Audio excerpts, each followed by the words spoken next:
نحمده ونصلي على رسوله الكريم أما بعد فقد قال الله تبارك وتعالى في كتابه المبين وهو أصدق الصادقين وقال الذي اشتراه من مصر لامرأته أكرمي مثواه عسى أن ينفعنا أو نتخذه ولدا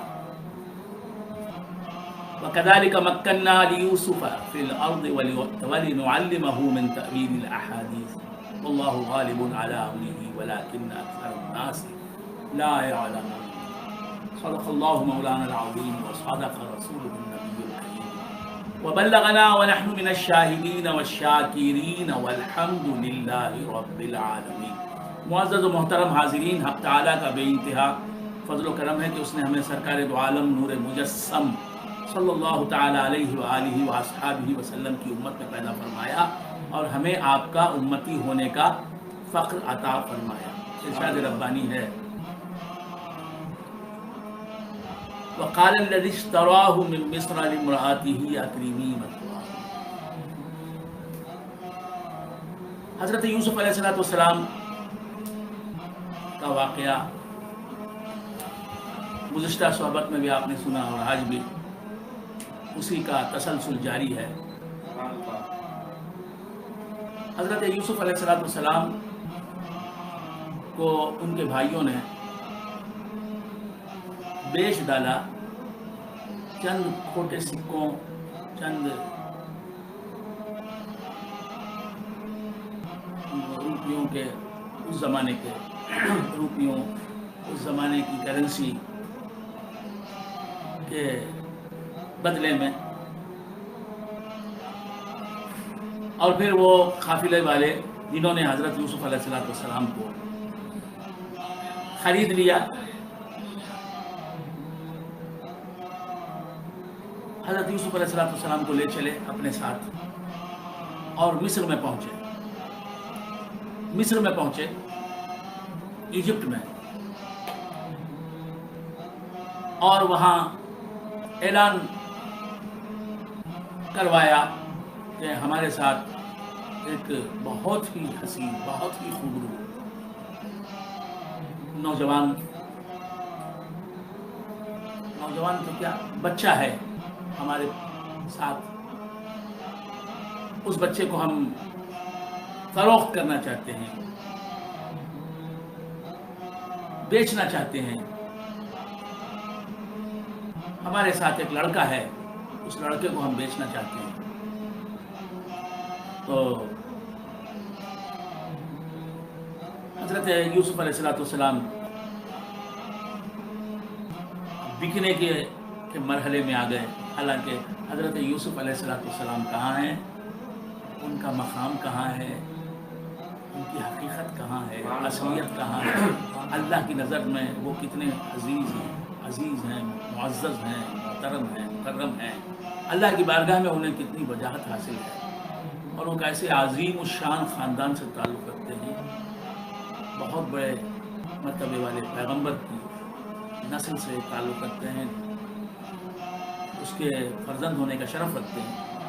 لیکن وقت کا تقاضا تھا، حالات نے اچانک عجیب سی کروٹ لی اور حضرت یوسف علیہ السلام باپ کی آغوش سے، ماں کی محبتوں سے جدا ہوئے، اور بھائیوں کی دشمنی کی وجہ سے، ناچاقی کی وجہ سے انہیں یہ دن دیکھنا پڑا کہ وہ عام غلاموں کی طرح، یعنی جس طرح دوسرے غلام بکتے ہیں،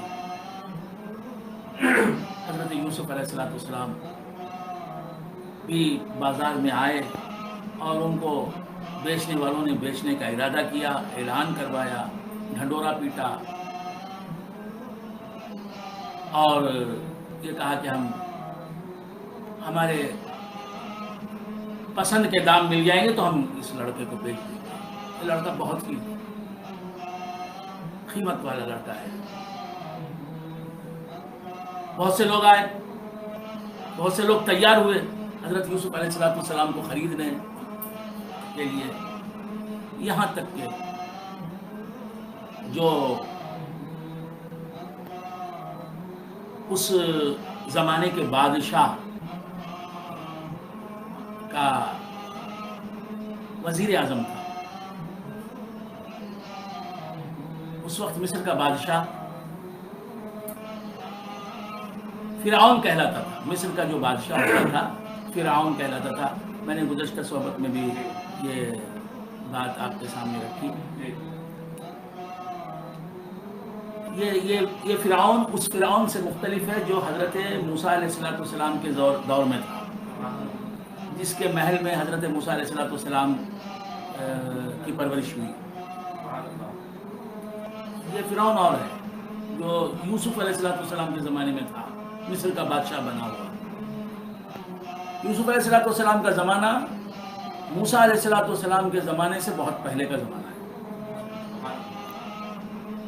حضرت میں نے گزشتہ صحبت میں بھی آپ سے عرض کیا کہ قوم بنی اسرائیل کے سب سے پہلے پیغمبر ہیں حضرت یوسف علیہ السلام، اور سب سے آخری پیغمبر ہیں حضرت عیسیٰ علیہ السلام. تو یہ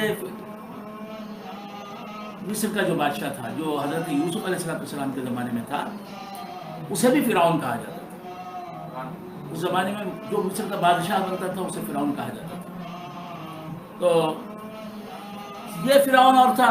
موسیٰ علیہ السلام کا زمانہ عیسیٰ علیہ السلام کے حضرت یوسف علیہ السلام کے زمانے کے بہت بعد ہے. تو حضرت موسیٰ علیہ السلام کے زمانے میں جو فرعون تھا جو مصر کا بادشاہ تھا وہ الگ ہے، وہ اور ہے. حضرت یوسف علیہ السلام کے زمانے میں جو بادشاہ تھا مصر کا وہ اور ہے. تو یہ بادشاہ جو حضرت یوسف علیہ السلام کے زمانے میں تھا مصر کا بادشاہ، اس کا وزیر اعظم جو ہے اسے بھی ایک ٹائٹل دیا جاتا تھا.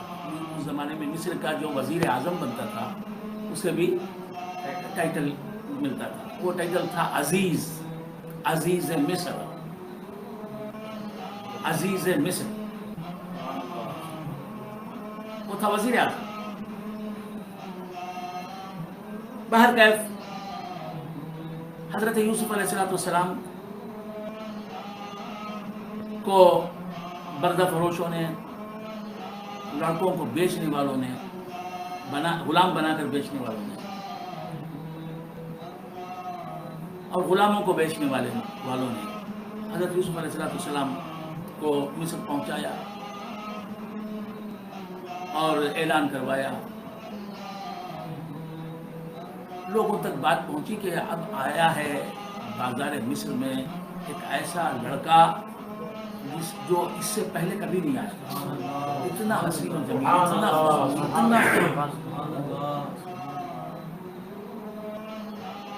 آپ کو شاید میں نے یہ بتایا تھا کہ اللہ تبارک و تعالی جسے اپنا نبی چنتا ہے، نبی ہوتا ہے اللہ کے چننے سے. اللہ انتخاب کرتا ہے نبی کا، اللہ سلیکٹ کرتا ہے نبی کو. نبی اللہ کا منتخب ہوتا ہے، اللہ کا چنا ہوا ہوتا ہے. رسول اللہ کا چنا ہوا ہوتا ہے. اور اللہ تبارک و تعالیٰ کے سلیکشن سے نبی بنتا ہے، رسول بنتا ہے. الیکشن سے نبی اور رسول نہیں بنتے، سلیکشن سے بنتے اللہ تبارک و تعالیٰ. اسی طرح ولایت بھی اللہ کے سلیکشن سے ملتی ہے، الیکشن سے نہیں ملتی. لوگ جمع ہو کے کسی کو ولی بناتے ہیں. اگر لوگ جمع ہو کے کسی کو ولی بناتے تو میں بھی ولی ہو جاتا. تو الیکشن سے ولی نہیں بنتا، لوگوں کی طرف سے ولی نہیں بنتا. اللہ تعالیٰ چنتا ہے. الیکشن کہتے ہیں لوگوں کے چننے کو، سلیکشن اللہ کا ہوتا ہے. لوگوں کا بھی ہو سکتا ہے، یہ اللہ کے سلیکشن سے نبی بنتا ہے، رسول بنتا ہے، ولی بنتا ہے.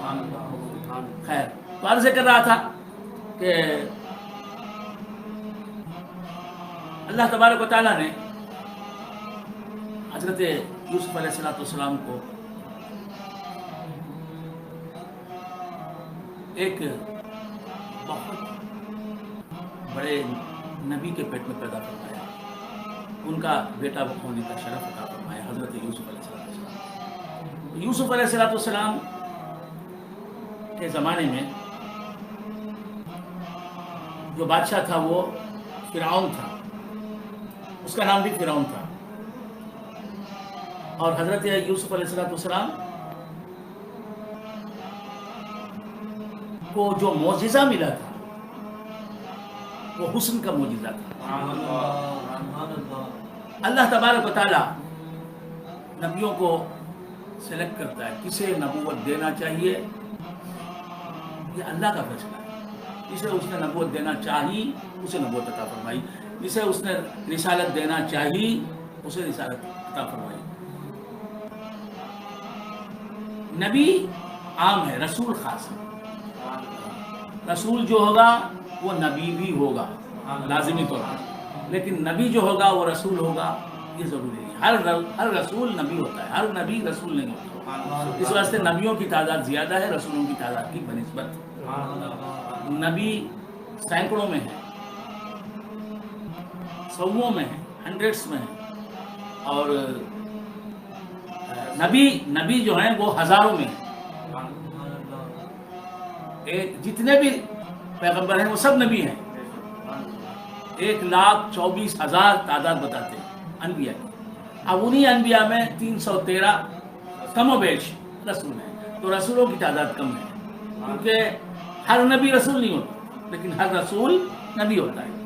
تو عرض کر رہا تھا کہ اللہ تبارک و تعالیٰ جسے نبوت کے لیے چن لیتا ہے اسے معجزہ عطا فرماتا ہے۔ یہ بات ذہن نشین رہے۔ ہر نبی کو معجزہ ملنا ضروری ہے، ہر نبی کا معجزہ دکھانے والا ہونا ضروری ہے۔ ہر نبی معجزہ دکھاتا ہے، میراکل دکھاتا ہے۔ خرق عادت، خلاف عادت کام جو معجزہ کہلاتا ہے وہ ہر نبی کو حاصل ہوتا ہے اللہ کی طرف سے۔ آپ لوگ چونکہ مختلف مذاہب کا مطالعہ نہیں کرتے،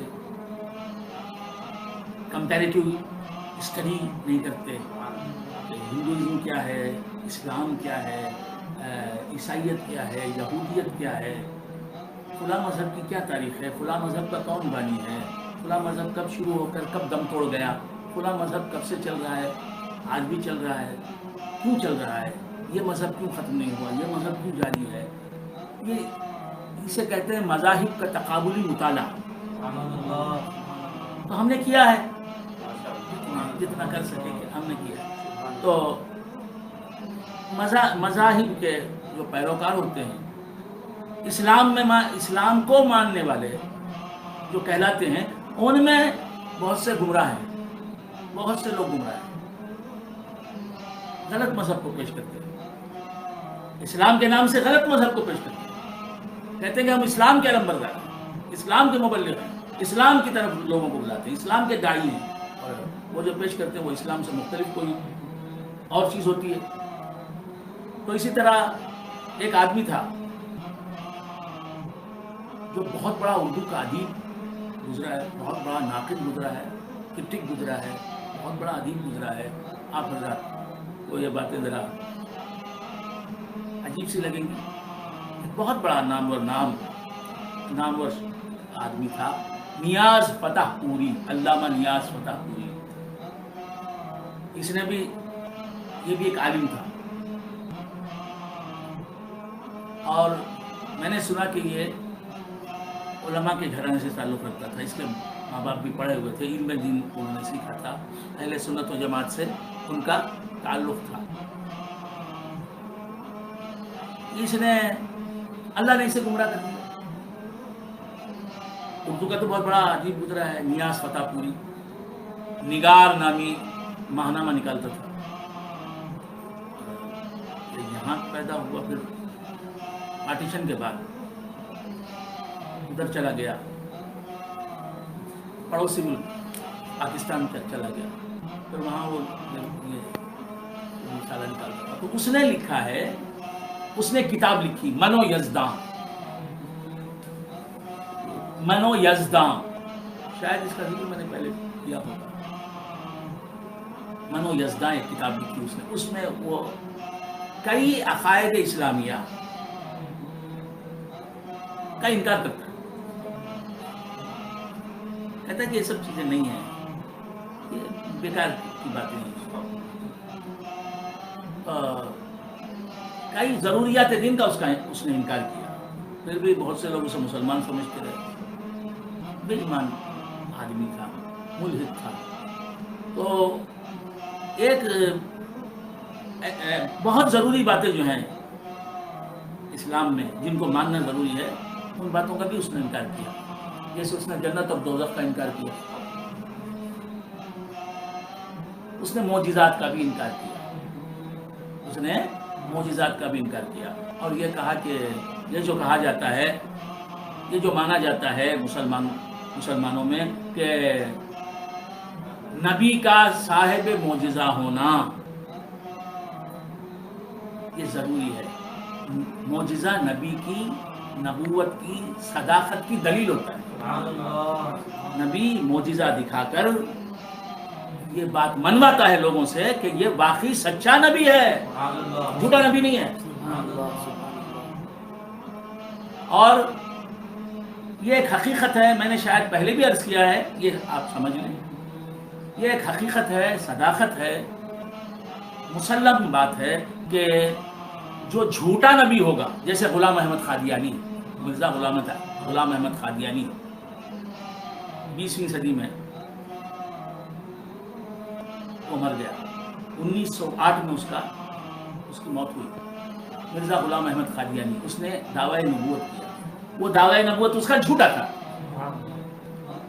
تو علماء فرماتے ہیں کہ ایک حقیقت ہے, سچائی ہے, کہ دینی سچائی ہے کہ جو جھوٹا دعوے دار نبوت ہوگا, جھوٹا نبی ہوگا, وہ جھوٹا دعوی نبوت کر کے معجزہ نہیں دکھا سکے گا.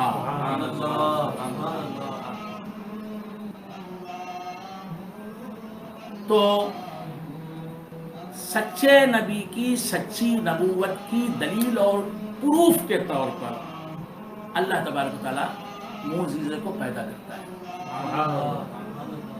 ہر نبی, میں سچا نبی ہوں, اللہ کا منتخب نبی ہوں, مختار من اللہ ہوں, یہ ثابت کرنے کے لیے, یہ پروو کرنے کے لیے معجزہ دکھاتا ہے. لوگ دیکھتے ہیں واقعی عام آدمی جو نبی ہے, جو نبی نہیں ہے, وہ یہ خلق عادت کے خلاف عادت کام نہیں کر سکتا, یہ کر کے دکھاتا ہے. کسی نبی کو ایک معجزہ, کسی نبی کو کئی معجزے ملے. اور میرے نبی تو ہر نبی معجزہ لے کے آیا, ہر نبی معجزہ لے کے آیا, میرا نبی خود معجزہ بن کے آیا. اور معجزہ کیا ہے؟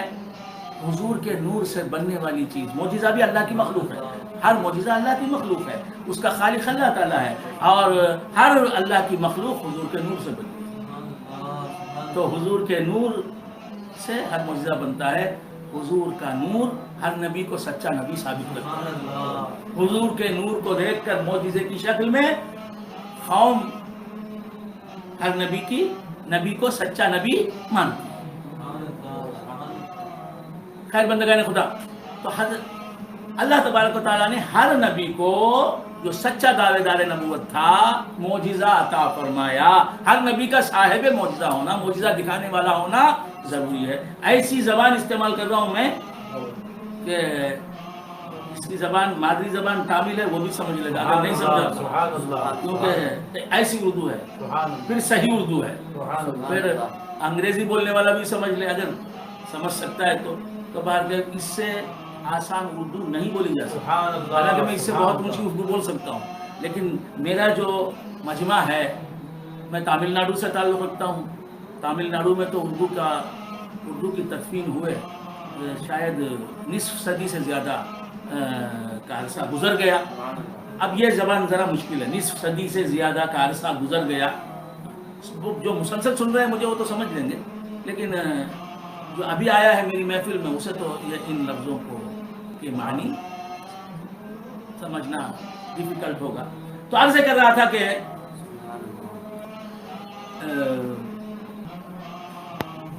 معجزہ میریکل جو ہوتا ہے، جسے عام ہندی زبان وغیرہ میں چمتکار بھی بولتے ہیں، چمتکار. تو ہر نبی کی نبوت کی صداقت، سچا ہونا، ہر نبی کی نبوت کے سچے ہونے کی دلیل کے طور پر معجزہ آتا ہے سامنے. اور اللہ تعالیٰ نے سب نبیوں کو معجزہ دیا.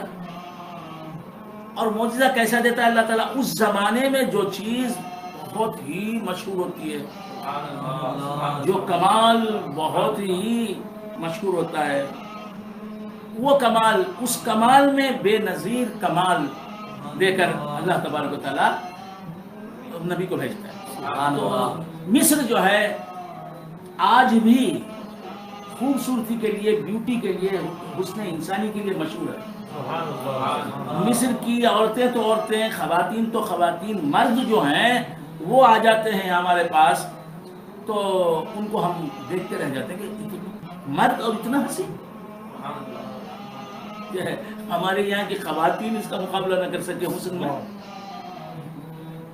تو یہ میرا تجربہ ہے. میں نے دیکھا خالد صاحب آئے تھے 1996 کی بات ہے، 1996 کی بات ہے. مصر سے خالد صاحب آئے تھے، اہل سنت و جماعت سے تعلق رکھتے تھے. تو وہ اتنے خوبصورت تھے، مرد تھے، اتنے حسین تھے، میں کیا عرض کروں. تو بہت حسین ہوتے ہیں مصر کے لوگ. مرد ہی خوبصورت ہوتے ہیں تو عورتیں تو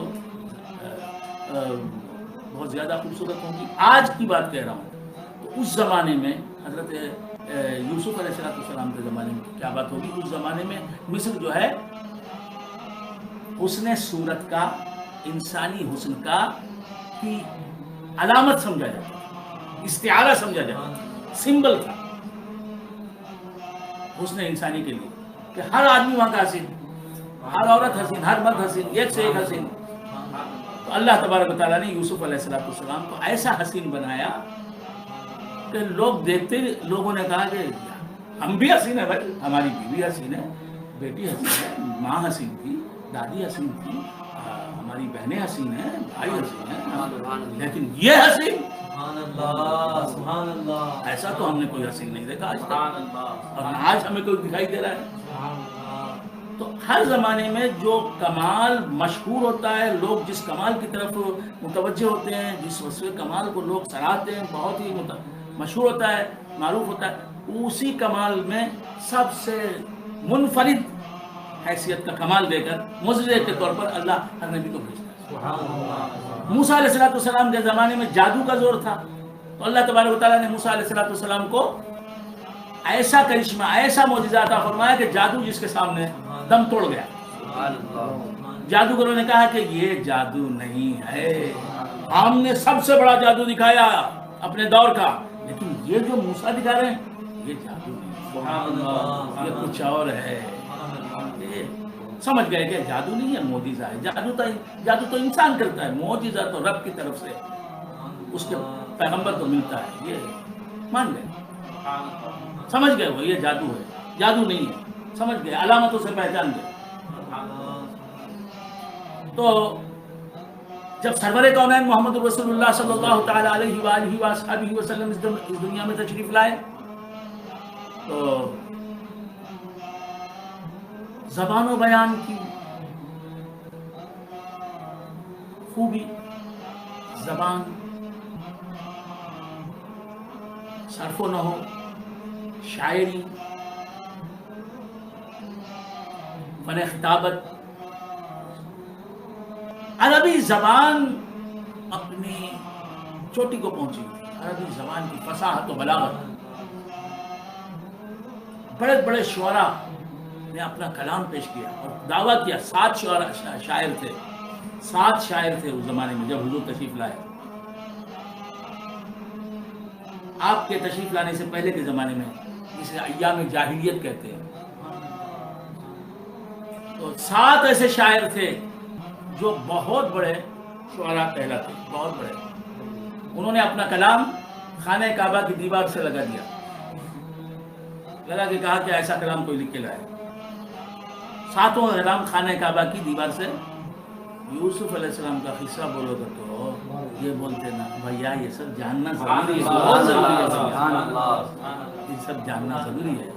ہاں ہم نہ کہیں کہ یہ بھی صحیح ہے، آپ کو کہیں کہ بہت سے ضروری ہے. تو کیا چلا تھا بھول گیا آپ حضرت. تو خانہ کعبہ کی دیوار سے لگا دیا، کہا کہ اسے کہتے لٹکا دیا اب کلام لکھ کر خانہ کعبہ کی دیوار سے. اسے کہتے 7 معلقات، 7 کلام جو لٹکا دیے گئے تھے لکھ کر، 7 شعراء کا کلام. انہوں نے دعویٰ کیا تھا کہ ہم 7 کے علاوہ کوئی ایسا کلام لکھ کے لا تو دے. لیکن جب قرآن آیا تو ان 7 میں سے ایک حضرت ولید بن ربیعہ، جب انہوں نے قرآن سنا شاعری چھوڑ دی. کہا کہ کیا میں شاعری کروں گا، وہ تو میرا کلام ہے، یہ رب کا کلام ہے جو محمد رسول اللہ سنا رہے ہیں. میرا کلام رب کے کلام کی برابری کیا کرتا ہے. آخری زمانے میں داخل اسلام ہوئے ولید بن ربیعہ،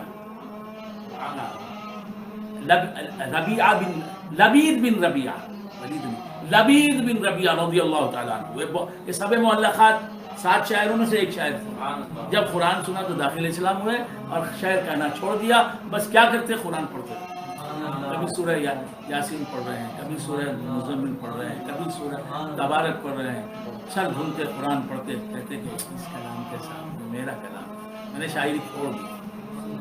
تو عرض کر رہا تھا یہ کلام حضور کے زمانے میں لوگوں کو اپنے کلام پر، اپنی عربیت پر، اپنی زبان و بیان پر، عربی کی فصاحت و بلاغت پر ناز تھا. تو اللہ تبارک و تعالیٰ نے سرکار کو بھیجا. حضور نے آ کے دعویٰ فرمایا انا افصح العرب.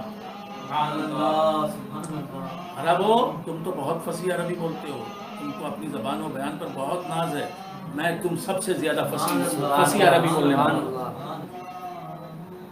قرآن کی زبان تو قرآن کی زبان ہے، میرے سرکار کی اپنی جو زبان ہے وہ بھی لاجواب زبان تھی، بے مثال زبان تھی، بے مثل زبان تھی. اس کی زبان بے مثل ہو، اس کی ذات کیسے بے مثل نہ ہوگی. خیر، تو یوسف علیہ السلام کے زمانے میں حسن کا چرچا تھا. اب اس میں بہت سی باتیں میں نے نیاز فتح پوری نے یہ لکھا کہ نبی کے لیے معجزہ دکھانا ضروری نہیں ہے. یہ جو لوگ کہتے ہیں کہ ہر نبی کو اللہ معجزہ دیتا ہے، ہر نبی معجزہ دکھاتا ہے اپنے سچے نبی ہونے کے ثبوت کے طور پر، دلیل کے طور پر، یہ کوئی بات بے بنیاد بات ہے. ہم یہ کہتے ہیں کہ نبی وہی ہے جو آ کے دعویٰ کرے نبوت کا کہ میں نبی ہوں، اللہ نے مجھے بھیجا ہے نبوت دے کر، اور اپنے دعوے کی صداقت میں معجزہ دلیل کے طور پر معجزے کو پیش کرتا. وہ کہتا ہے کہ یہ سب بیکار باہر رکھتا ہے. اور قرآن کو نیاز فتح پوری نے حضور کی لکھی ہوئی کتاب اسماء اور بہت سی باتیں کہیں اس نے بات، اور اس کا مذہب جو تھا وہ غلط تھا، یہ اپنے ذہن میں رکھیں. تو عرض کر رہا تھا کہ حضرت یوسف علیہ السلام کے زمانے میں حسن کا معجزہ، اللہ نے یوسف علیہ السلام کو ایسا حسن دیا کہ نہ ان سے پہلے کسی کو ایسا حسن ملا، نہ ان کے بعد کسی کو ایسا حسن ملا. حضور کی بات تو منفرد ہے. تو حضرت یوسف علیہ السلام تشریف لائے اور اعلان بھی کر دیا ان کو بیچنے والوں نے کہ ایک لڑکا ہے ہمارے ساتھ. اب جو اس وقت کا بادشاہ تھا، شاید یہ وقت میں نے بہت آپ کا لے لیا، مصر کا جو بادشاہ تھا فرعون، اس فرعون کا نام اور ہے. موسیٰ علیہ السلام کے زمانے کا جو فرعون ہے اس فرعون کا نام اور ہے. تو اب یہ فرعون کا جو وزیر اعظم تھا، عزیز مصر تھا، وہ بھی گیا اس بازار میں جہاں حضرت یوسف علیہ السلام کو بیچنے کے لیے ان کے قافلے والوں نے طے کیا تھا کہ اس بازار میں بیچیں گے. وہاں پہنچ گیا، ایک قطار لگی ہوئی ہے، لائن کیوں لگی ہوئی ہے. یوسف علیہ السلام کو خریدنے کے ارادے سے جو لوگ آئے ان کی قطار لگی ہوئی ہے، بک رہے ہیں حضرت یوسف علیہ السلام، ان کو بیچا جا رہا ہے، لیکن پھر بھی کس شان سے بک رہے ہیں. کوئی غلام آتا، کوئی آتا، خرید لیتا، چلا جاتا.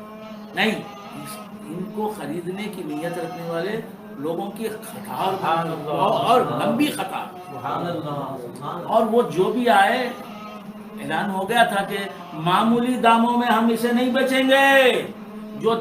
جو مالدار ہیں، جو اہل ثروت ہیں، جو پڑھے کار لوگ ہیں، جو دھنوان ہیں وہی آئیں. غریب لوگ، مفلس لوگ، کنگال لوگ آ کے اپنا وقت ضائع نہ کریں. یہ عام لڑکا نہیں ہے جسے ہم بیچنے آ رہے ہیں. اور حضرت یوسف علیہ السلام بیٹھے ہوئے ہیں، لوگ دیکھ رہے ہیں کہ یہ تو عالی شان کا لڑکا ہے، تو پیغمبر ہے. جو بندے خاص ہیں وہ بندہ عوام نہیں. 1000 بار جو یوسف بکیں غلام نہیں.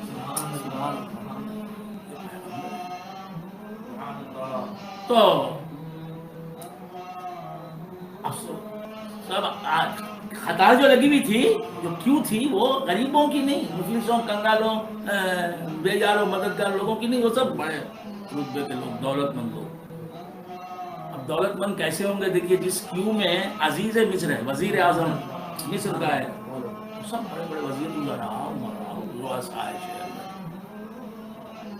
اس میں تاریخ میں لکھا ہے کہ یہ بڑھیا بھی لاٹھی پکڑ سر ہل رہا ہے اس کا. اچھی معمر کوئی ہوگی 80 سال کی، 82 سال کی بڑھیا ہے، کیلوی وہ بھی تھی اس کیوں میں. لوگوں نے گئے بڑھیا تو کہاں گئی اس کیوں میں؟ تو یوسف کو خریدے گی، اس لڑکے کو خریدے گی؟ ارے تو نہیں دیکھتی کہ تیری کیوں میں عزیز مصر لگا ہوا ہے، مصر کا وزیر اعظم، مصر کے بادشاہ کا نیکسٹ پوزیشن اس کا فلاں امیر لگا ہوا ہے، فلاں رئیس لگا ہوا ہے، فلاں وزیر لگا ہوا ہے، منسٹر ہے. تو کہاں سے آ گئی جھوپڑی کی رہنے والی غریب فقیر بڑھیا؟ کہا بیٹا میں جانتی ہوں کہ میں فقیر، میں کنگال، میں مفلس، میرے پاس کچھ بھی نہیں ہے. لوگوں نے کہا کہ پھر کیوں آ گئی اس کیوں میں؟ اتفاق سے اسے کوئی دھکا دے کے نکال نہیں رہا تھا، وہ کھڑی ہو گئی. وہ بڑھیا، لوگوں نے کہا کہ بڑھیا اس کام تو کیا کرے گی، خریدے گی، تیرے پاس پیسے؟ کہا کہ بیٹا میرے پاس پیسے نہیں، اور یہ صحیح ہے کہ میں خواب بھی نہیں دیکھ سکتی یوسف کو خریدنے کا، خواب بھی نہیں دیکھ سکتی. میں یوسف کو خریدوں؟ یہ ہو نہیں سکتا. خریدنے والے تو بڑے بڑے، اتنے بڑے لوگ کھڑے ہوئے ہیں، میرے پاس کیا ہے؟ اور وہ بھی کیا کہا تھا یہ قافلے والوں نے؟ ہم جو قیمت چاہیں گے وہ قیمت لیں گے، بارگیننگ نہیں. بارگیننگ نہیں آگے آپ ہم کچھ بولیں، آپ کچھ بولیں، بعد آپ کی بات میں نہیں. جو ہم بولیں گے اس کی قیمت وہ دینا پڑے گا، جو دے گا وہ لے گا. آپ اپنی اپنی قیمتیں پیش کریں کر سکتے ہیں، لیکن ہم جو قیمت طے کریں گے وہی قیمت لیں گے، کیونکہ لڑکا ہے ایسا سمجھتے تھے وہ.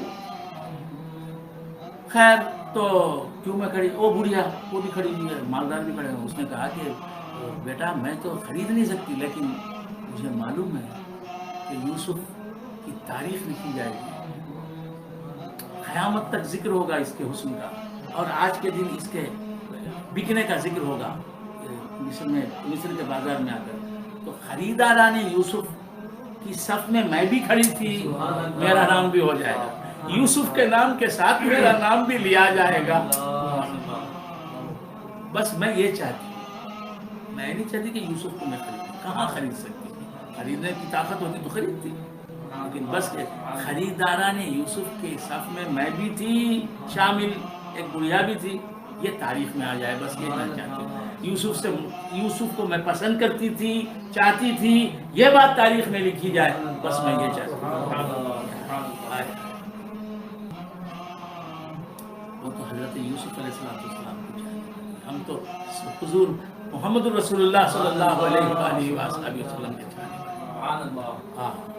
جیسے کہ ہم خریدنے کے لیے کہاں ہیں، ہم تو ان کے نام پر بکنے والے ہیں، 1000 بار بک جائیں اور ان کے ہاتھ پر تو بکے ہی ہوئے ہیں۔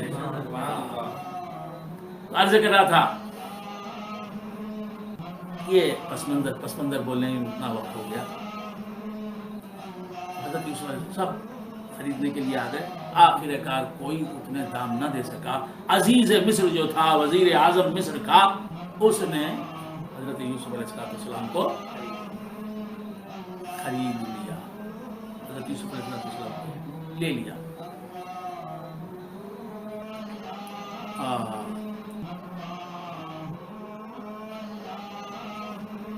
اور اپنے گھر لے گیا، بڑے ہی شان و شوکت کے ساتھ، لوگ دیکھ رہے ہیں، اور وہ بھی اپنے جامے میں پھولے نہیں سما رہا ہے، بڑی خوشی کے ساتھ، بڑی تمکنت کے ساتھ، میں نے اسے خریدا ہے۔ اس نوجوان کو جا کے کہا، گھر میں لے کے گیا اور کہا، اپنی بیوی سے کہا، کیا کہا؟ وَقَالَ الَّذِي اشْتَرَاهُ مِن مِصْرَ لِامْرَأَتِهِ، جس نے یوسف کو مصر میں خریدا، اس نے یعنی عزیز مصر نے اپنی بیوی سے کہا، اپنی زوجہ سے کہا، اس کی زوجہ کا نام کیا تھا؟ راعیل۔ کیا نام تھا؟ راعیل، را الف عین یہ لام، رے الف عین یہ لام، راعیل۔ اور اسی کو زلیخا بھی کہتے ہیں، بہت سے لوگ زلیخا کہتے ہیں، میری سمجھ میں نہیں آیا وہ تلفظ کیا ہے، تلفظ زلیخا۔ یہ یوسف علیہ السلام تو حضرت زلیخا یہ آگے چل کر کیا ہوں گی آپ کو معلوم ہے۔ تو اپنی بیوی سے عزیز مصر نے کہا، راعیل سے کہا عزیز مصر نے کہ، اور عزیز مصر کا نام کیا تھا؟ قطفیر۔ کیا نام تھا؟ قاف طا فا یا را، قطفیر، خے توے فے یہ رے، یاد رکھے۔ عزیز مصر تو اس کے پوسٹ کا نام تھا، اس کا اصل نام کیا؟ قطفیر۔ تو اس نے اپنی بیوی سے کہا، راعیل سے، زلیخا سے، اکرمی مثواه، اسے عزت کے ساتھ رکھنا، اس کی بڑی عزت کرنا، یہ معمولی لڑکا نہیں ہے۔ عسیٰ ان ینفعنا، یہ ممکن ہے کہ شاید ہمیں نفع پہنچائے، او نتخذہ ولدا، ہمیں تو بیٹا نہیں ہے۔ عزیز مصر جو ہے اسے وہ لاولد بیٹا نہیں ہے۔ عزیز مصر اور راعیل میں، زلیخا میں وہ مخصوص کانٹیکٹس نہیں تھے جو زن و شوہر کے درمیان ہوتے۔ تو اس نے کہا کہ شاید ہم اسے بیٹا بھی بنا لیں، ہم کو تو اولاد نہیں اور ہمیں فائدہ پہنچائے۔ وَكَذَلِكَ مَكَّنَّا لِيُوسُفَ فِي الْأَرْضِ، اللہ تبارک و تعالیٰ فرماتا ہے کہ اس طرح ہم نے ٹھکانہ دیا زمین پر، مقام جماؤ دیا زمین پر یوسف کو، ایسا ٹھکانہ دیا۔ ادھر سے ابھی حضرت یوسف علیہ السلام دیکھ رہے ہیں کہ مجھے کنویں میں ڈال دیا بھائیوں نے، پھر کنویں والوں نے نکالا، پھر اس کے غم کے ساتھ خوشی ہے، پھر اس کے بعد آ کے بیچ دیا مجھے، چھوٹی قیمت پر مجھے بیچ دیا بھائیوں نے، پھر قافلے والوں نے مجھے چاہا، محبتیں دی، پھر اس کے بعد لے کر آئے، تو یہاں مجھے بیچا گیا۔ یہ بات بھی ناگوار گزری حضرت یوسف علیہ السلام پر۔ پھر اس کے بعد میں یہاں آیا ہوں، مصر کے وزیر اعظم کا میں منظور نظر ہوں۔ اللہ فرماتا ہے اس طرح ہم نے ٹھکانہ دیا زمین پر یوسف۔ وَلِنُعَلِّمَهُ مِن تَأْوِيلِ الْأَحَادِيثِ، ہم اس باتوں کا انجام لگانا، خوابوں کی تعبیر بتانا، یہ فن حضرت یوسف علیہ السلام کو بتانا چاہتے تھے۔ واللہ غالب علی امرہ، اللہ تعالیٰ جو ارادہ رکھتا ہے اسے کر دیا۔ میں کئی مرتبہ عرض کر چکا ہوں، کئی مرتبہ، اللہ جس کام کا ارادہ کر لے وہ کام ہو کر رہتا ہے۔ اکثر لوگوں کی نظر نہیں ہوتی، اللہ جو کام کرنا چاہتا ہے وہ کام ہو کر رہتا ہے. اب کوئی ولی یہ دعا کرے کہ وہ کام نہ کر مولا. مثال کے طور پر کسی کو اللہ تعالیٰ مارنا چاہتا ہے, کسی کو موت دینا چاہتا ہے, اور مثال کے طور پر فرض کیجیے 100 اولیاء بھی دعا کر رہے ہیں, تو اب ان کی دعا سے وہ اس شخص کی موت اللہ تعالیٰ ٹالے گا نہیں, وہ اس کی موت کو کرے. کسی کو اللہ تبارک و تعالیٰ بادشاہت دینا چاہتا ہے, اب 1000 لوگ بھی اللہ سے دعا کریں اور 1000 آدمی تدبیریں کریں, کوششیں کریں کہ اسے بادشاہت نہ ملے, اسے بادشاہت مل کے رہے گی. اور اللہ کا ارادہ آج نہیں ہوتا, کل نہیں, اللہ کا ارادہ ازل میں ہوتا ہے. جو چیز ازلی ہوتی ہے وہ چیز ابدی ہوتی ہے, اور جو چیز ازلی اور ابدی ہوتی ہے وہ چیز قدیم ہوتی ہے, اور جو چیز قدیم ہوتی ہے اس میں تغیر اور تبدل نہیں ہوتا. اللہ کا ارادہ قدیم ہے, لہذا اس میں تبدل اور تغیر نہیں ہوتا, بدل نہیں سکتا ہوگا. اور اللہ نے جسے آج جس کی شادی ہوئی, جس شخص کی آج شادی ہوئی, اللہ نے ازل میں اس کی شادی کا ارادہ کر لیا, کیونکہ اللہ کا ارادہ اللہ کی صفت ذاتی ہے, اور اللہ کی ہر صفت ذاتی قدیم ہے. اللہ کی ذات اور اللہ کی صفات قدیم ہیں. تو بہت سے لوگ یہ سمجھتے ہیں کہ اللہ تبارک و تعالیٰ کسی کو دولت, کسی کو بیمار ڈالنا چاہے, اللہ تعالیٰ ارادہ کرے کہ کسی کو بیمار ڈالے, اور فلاں سیدانی بھی کے مزار پر ہم جائیں گے اور جا کے دعا کریں گے, اور وہ سیدانی بھی دعا کریں گے, یہ کریں گی اللہ کی بارگاہ میں کہ اے اللہ اسے بیمار نہ ڈال, تو اللہ تعالیٰ اپنا ارادہ بدل دے گا. ایسا نہیں ہو سکتا, یہ ذہن نشین رکھے. اب آپ کو یہ بات شاید ایسی لگتی ہوگی کہ آپ کو معلوم ہے, نہیں, بہت سے لوگ اس غلطی میں تھے. سبحان اللہ, سبحان اللہ. ہیں بھی بہت سے لوگ اس غلطی. سبحان اللہ. اللہ تبارک و تعالیٰ کا ارادہ عملی جامہ پہن کے رہتا ہے. اللہ جس کام کا ارادہ ازل میں کر لیتا ہے, اس کا جب وقت آتا ہے, جس مکان میں, جس پرٹیکولر جگہ میں اور جس پرٹیکولر ٹائم میں وہ کام ہونے والا ہوتا ہے, اللہ کے علم میں اس پرٹیکولر ٹائم میں اور پرٹیکولر جگہ میں اللہ تعالیٰ وہ کام کر کے رکھتا ہے. 1970 میں جی کسی آدمی کی بیعت ہونی ہے اللہ کے علم میں بنگلور میں, تو وہ جب وقت آئے گا, جگہ آئے گی, زمان و مکان ملیں گے, تو اللہ تعالیٰ وہ کام کر کے رکھے. سمجھ گئے آپ؟ تو اللہ کے ارادہ, جس کام کا اللہ نے ارادہ کر لیا, اب وہ بدل نہیں سکتا ارادہ.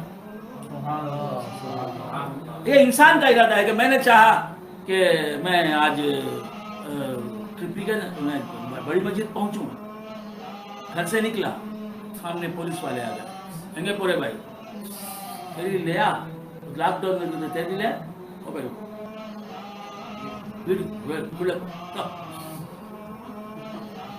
میرا ارادہ بدل گیا. اللہ کا ارادہ ایسا نہیں ہو سکتا, کسی دعا سے, کسی تدبیر سے, کسی کوشش سے بدل نہیں سکتا. یہ لوگوں کو نہیں معلوم. میں یہاں فوکس کرتا ہوں جہاں لوگوں کی غلطی ہوتی ہے اسے بدل دیتا ہوں. یہ عقائد کی بات ہے. ہاں, تو کیا عرض کر رہا تھا, پھر اللہ عالم کی بارگاہوں میں جانا کیا, اکثر و بیشتر ایسا ہوتا ہے کہ اللہ کا ارادہ جسے نوازنا چاہتا ہے, پہلے اللہ کا ارادہ یہ بھی چاہتا ہے کہ وہ کسی ولی کے دربار میں جائے, پھر وہ دعا کرے,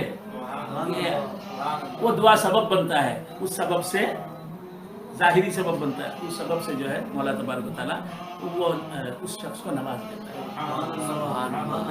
ہاں, تو اکثر و بیشتر اللہ کا ولی جس کے لیے دعا کرتا ہے, اللہ تعالیٰ اس کی دعا کو کام میں لاتا ہے. کبھی کبھی ایسا ہوتا ہے کہ ولی دعا بھی کرتا ہے تو وہ دعا جو ہے وہ ولی مانگتا ہے کہ اسے جلا دے مولا, وہ جیتا نہیں.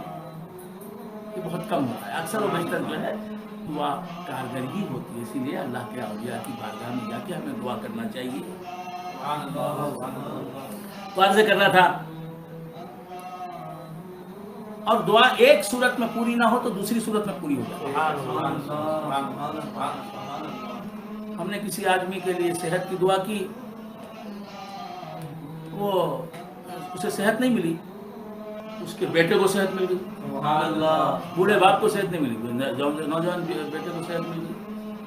ایک کے لیے شادی کی دعا کی، اس کی شادی تو نہیں ہوئی، لیکن وہ چاہتا ہے کہ میری بہن کی شادی ہو جائے، میری تو شادی نہیں ہو رہی، اس کی بہن کی شادی ہو گئی، تو یہ بھی دعا کا اثر ہے۔ سبحان اللہ۔ خیر، تو کیا عرض کر رہا تھا کہ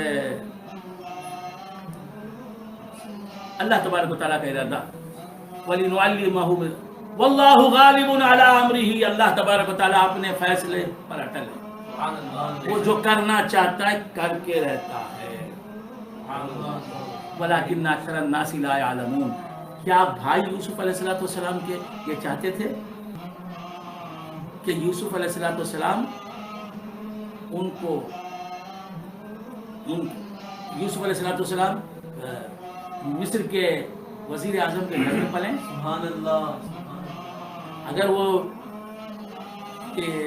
جانتے کہ ہم اگر اس بچے کو اندھے کنویں میں ڈال دیں گے، قافلے والے لے لیں گے اور قافلے والے لے جا کر اسے بیچیں گے، اور یہ بکے گا بھی تو اس شان سے بکے گا کہ مصر کے عزیز مصر کی بارگاہ کے گھر میں رہے گا،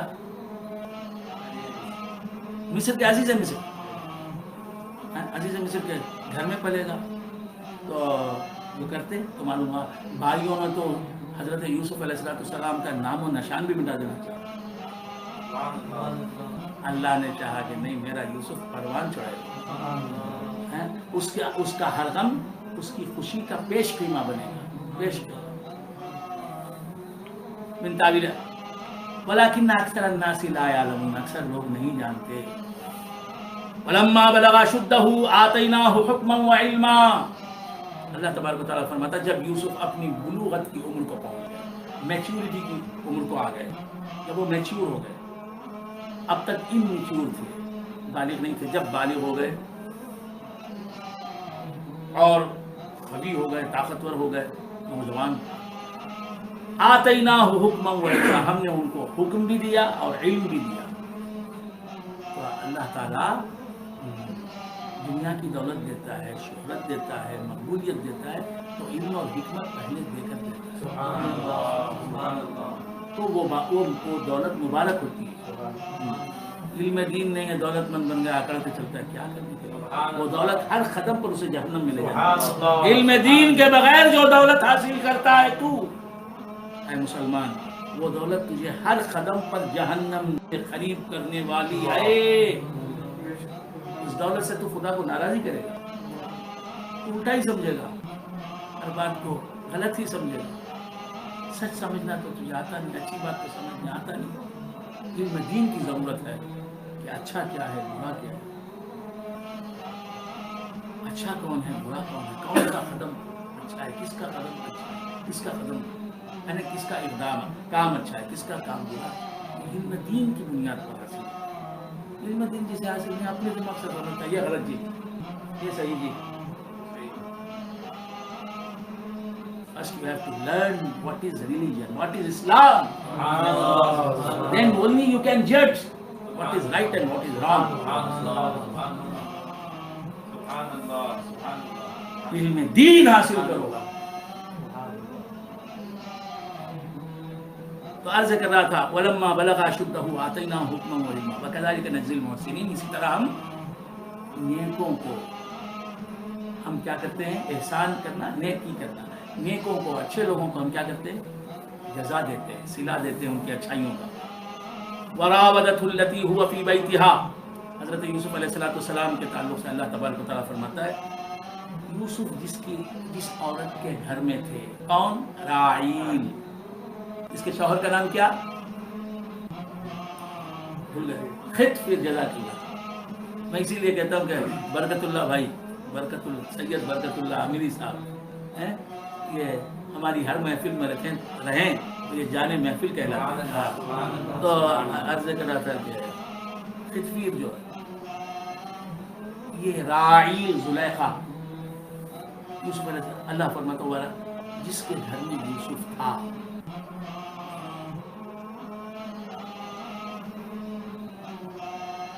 وراودتہ، اس نے اپنی طرف مائل کرنا چاہا. کسے؟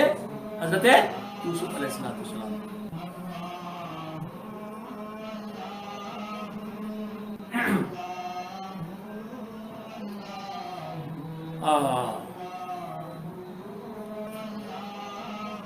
وراودت التي هو في بيتها عن نفسه وغلقت الابواب.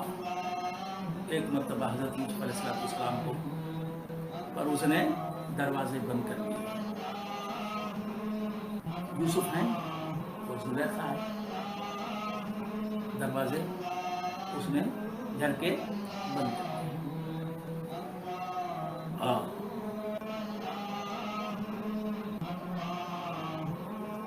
تیسرا کوئی نہیں, حضرت یوسف علیہ السلام اور راعی زلیخا, گھر چاروں طرف سے بند. ایک روایت میں آیا جو میرے والد ماجد سناتے تھے کہ خطفیر کا جو گھر تھا عزیز مصر کا, وہ 7 درجے تھے. اس کے گھر میں داخل ہوتے ہی ایک درجہ آتا, گھر میں داخل ہوتے ہی ایک ایریا, ایک پورشن گھر کا, اس کے اندر ایک پورشن, دروازے سے وہ دوسرا پورشن, دوسرے پورشن میں داخل ہوتا آدمی, پہلے پورشن سے دوسرا پورشن. یوں سمجھے نا کہ ایک کمرہ ہے, کمرے کے اندر ایک کمرہ ہے, دوسرا کمرہ, پھر اس کمرے میں دروازہ ہے, وہ دروازہ کھلتا ہے تو اور آدمی تیسرے کمرے میں جاتا ہے. اس طرح ایک پورشن سے دوسرے پورشن. تو ایسے 7 حصے تھے گھر کے. پہلا وقت ہو گیا, پہلے پورشن میں آدمی آتا, انٹرنس سے, مین انٹرنس سے داخل ہوتا, پھر وہاں بھی رہ سکتا ہے آدمی. پھر اس کے اندر ایک دروازہ ہوتا, وہ دروازہ کھول کے اندر, اور اندر جو اس کے پورشن ہے اس میں داخل ہوتا. پھر اس دروازے, پھر اس میں ایک دروازہ ہوتا, اس دروازے سے اور اندر کے پورشن میں جاتا. اس طرح 7 دروازوں کا گھر تھا, 7 پورشنوں کا گھر تھا. پہلے کا پورشن, اس کے اندر اس کا پورشن, اس کے اندر اس کے بعد کا پورشن, اس کے اندر اس کے بعد کا پورشن. 7واں جو پورشن تھا وہ خصوصی حیثیت کا حامل پورشن تھا. اب زلیخا نے حضرت یوسف علیہ السلام کو پہلے پورشن سے دوسرے پورشن میں لے آیا, دوسرے پورشن میں لائی, پھر اس کے بعد تیسرے پورشن میں لائی, پھر چوتھے پورشن میں لے آئی, اور ہر پورشن کا دروازہ بند کرتے ہوئے پہلے سے دوسرے میں لانے کے بعد پہلے سے دوسرے میں آنے کا جو راستہ ہے, جو دروازہ ہے, اس کو لاک کر دیا. پھر دوسرے سے تیسرے میں لے آئی, تیسرے سے دوسرے میں جانے کا جو راستہ ہے اسے بند کر دیا, جو دروازہ ہے اسے بند کر دیا. اس طرح وغلقت الابواب, دروازوں کو بند کرتی ہوئی چلی آئی. کون کہہ رہے ہیں؟ اللہ فرما رہا ہے غلقت, مؤنث کا صیغہ ہے, دروازوں کو بند کرتی. اس طرح 7ویں پورشن, جو سب سے اندر پورشن ہے, اس کے بعد کوئی پورشن نہیں ہے, وہاں لے کے آئی, اس کا دروازہ بھی بند, تاکہ یوسف علیہ السلام کسی صورت نکلنے ہی نہ پائیں. اب 7 دروازے ہیں اور 7واں جو دروازہ ہے وہ بھی بند ہے, تو اب 6واں دروازہ کیسے کھلے گا؟ 7واں کھلے گا تو 6واں کھلے گا. اچھا 6واں دروازے تک پہنچ بھی گئے حضرت یوسف علیہ السلام, تو وہ کھل رہا ہے, وہ بند ہے, وہ کھلے گا تو 5واں دروازہ کھلے گا. وہ 7ویں ایریا میں لے کے آئی, آ کے کہا کہ ہائی تلک, یہ عبرانی زبان کا لفظ ہے, ہائی تلک, یہ عربی زبان کا لفظ نہیں ہے, ہبرو. یہ عبرانی زبان جو ہے بالکل عربی سے ملتی جلتی زبان ہے, میں پہلے بھی عرض کر چکا ہوں, جو اب فلسطین میں بولی جاتی ہے, اسرائیل میں بولی جاتی ہے. کہا کہ ہائی تلک, تمہیں کو کہتی ہوں قریب آؤ, ہائی تلک. قال معاذ اللہ, حضرت یوسف علیہ السلام نے فرمایا اللہ کی پناہ, انہ ربی, وہ میرا رب ہے, احسن مثوایا, اس نے میرا مقام بہت بڑی مدد کی، ایسے رب کی میں نافرمانی کروں، یہ نہیں ہو سکتا. انہ لا یفلح الظالمون، ظلم کرنے والے، ناانصافی کرنے والے یہ کامیاب نہیں ہوتے. وَلَقَدْ هَمَّتْ بِهِ، ہر برا کام کرنے والا ظالم ہوتا ہے. حضرت یوسف علیہ السلام کے بڑے معنی ہیں اس کے اندر. یہاں ظلم کے کیا معنی ہیں؟ خطفیر پر ظلم کرنا اور اللہ کی حکم کی عدول حکمی کرنا، اللہ کی نافرمانی کرنا ظلم ہے. تو عرض کر رہا تھا کہ اللہ تعالیٰ کے پیغمبر یوسف علیہ السلام نے فرمایا انہ لا یفلح الظالمون، ظالم لوگ جو ہیں وہ کامیاب نہیں ہوتے. وَلَقَدْ هَمَّتْ بِهِ وَهَمَّ بِهَا، ابھی پیغمبری ملی نہیں ہے، یہ شان ہے، نبوت یہ شان ہے، متقیوں کی شان ہے. وَلَقَدْ هَمَّتْ بِهِ، اللہ تعالیٰ فرماتا ہے زلیخا نے حضرت یوسف علیہ السلام سے برائی کا ارادہ کر لیا. ہمت بھی وَلَقَدْ ارادہ کر لیا. وَحَمَّ بِهَا، اور حضرت یوسف علیہ السلام نے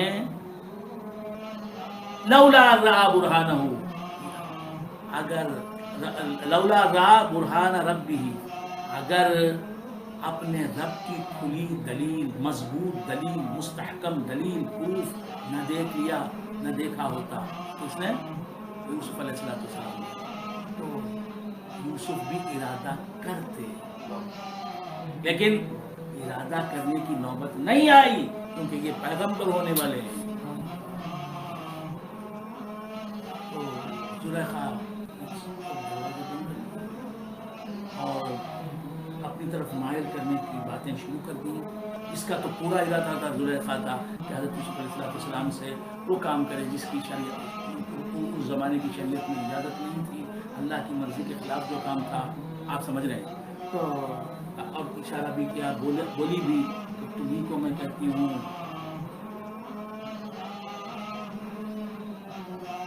حضرت یوسف علیہ السلام نے اشارہ سمجھ لیا، اس کی بات سمجھ لی، کہا کہ معاذ اللہ، اللہ کی میں پناہ میں آتا ہوں، یہ کام میں کر نہیں سکتا. انہ ربی، یہاں جو ہے رب سے مراد عزیز مصر ہے. وہ جو تیرا شوہر ہے، وہ عزیز مصر جو ہے، اس نے مجھے پالا پوسا ہے، پرورش کی ہے، یہاں تک میں آیا ہوں. میں اس کی امانت میں یہ خیانت، یہ ظلم ہوگا، میں نہیں کر سکتا.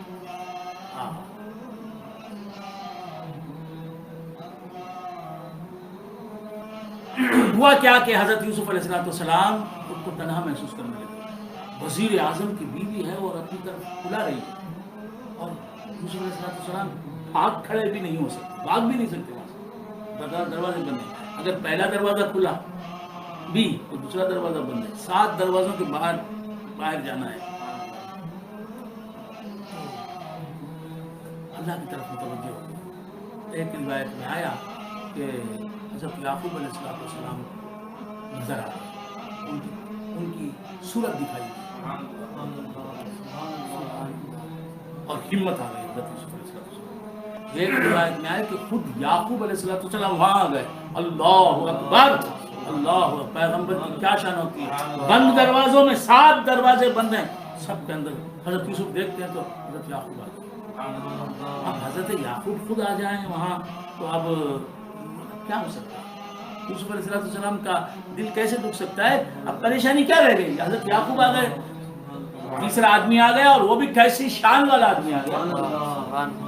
اب ان کے ہوتے ہوئے کیا کوئی برائی کا ارادہ کر سکتا ہے، برے کام کا وقوع کیسے ہو سکتا ہے. سمجھ رہے ہیں آپ.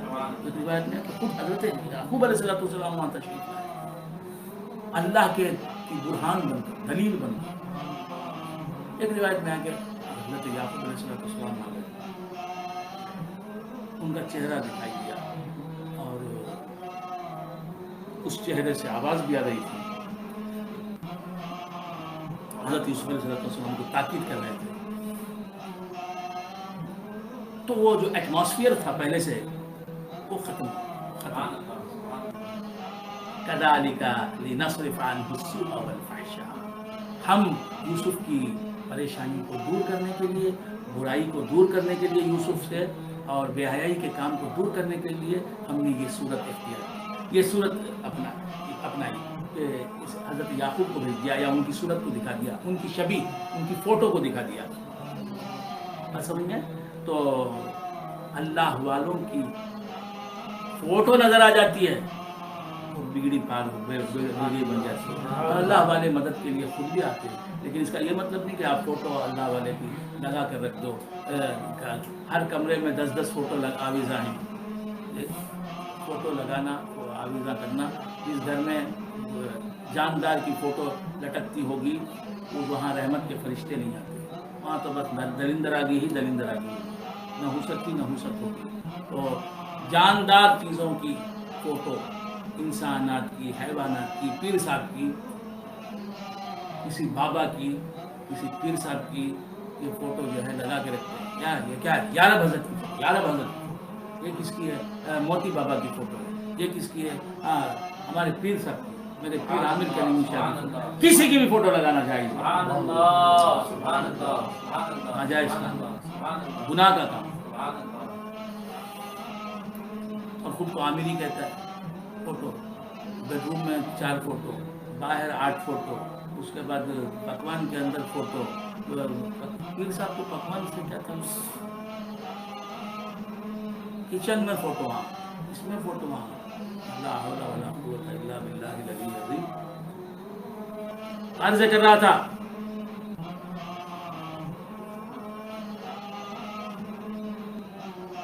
كذلك لنصرف عنه السوء والفحشاء انه من عبادنا المخلصین. اللہ تعالیٰ فرماتا ہے کہ یوسف جو ہیں ہمارے چنے ہوئے بندوں میں سے، منتخب بندوں میں سے. واستبق الباب. جب یہ حالت ہوئی تو حضرت یوسف علیہ السلام کی ہمت بڑھ گئی، پریشانی رک گئی، آپ کی قوتوں میں اضافہ ہو گیا. آپ جو ہے بھاگے. پہلا جو دروازہ تھا اس پر ہاتھ ڈالا، حالانکہ وہ مخفل ہے، لاکڈ ہے، لیکن خود بخود ہاتھ رکھتے باہر نکلے. جو دوسرا دروازہ تھا اس پر ہاتھ ڈالا، دروازے پر ہاتھ پڑتے خود بخود کھل گیا، دروازہ آپ نکلے باہر. اس طرح 7 دروازوں کو پار کرنے 7ویں دروازے کے قریب پہنچے. وہ دروازہ بھی کھل گیا. پیچھے سے یہ زلیخا جو تھی، یہ اس وقت تو یہ یوسف علیہ السلام کے نکاح میں نہیں آئی تھی، تو ان کو پکڑنے گئی. تو پیچھے سے انہوں نے حضرت یوسف علیہ السلام کو پکڑا روکنے کے لیے. دروازے پر پہنچی، دروازہ کھلا، اور یہ جس حالت میں دونوں پہنچے، یہ بھاگ رہے ہیں، یہ پیچھے سے کھینچ رہی ہے زلیخا. عزیز مصر آیا ہوا تھا دروازے پر. دروازہ کھلا تو اس نے دیکھا کہ بیوی کیا کر رہی ہے، حضرت یوسف علیہ السلام کا کیا عالم ہے. دیکھ لیا. واستبق الباب. دونوں دروازے کی طرف بھاگے، دونوں دروازے کی طرف دوڑے. حضرت یوسف علیہ السلام بچنے کے لیے، بھاگنے کے لیے، دوڑنے اور یہ پکڑنے کے لیے. واستبقا تسنیہ کا صیغہ ہے. وخدت قمیصہ من دبر. اور عورت نے، خدت ماضی کا صیغہ ہے، زلیخا نے قمیص پھاڑ دیا.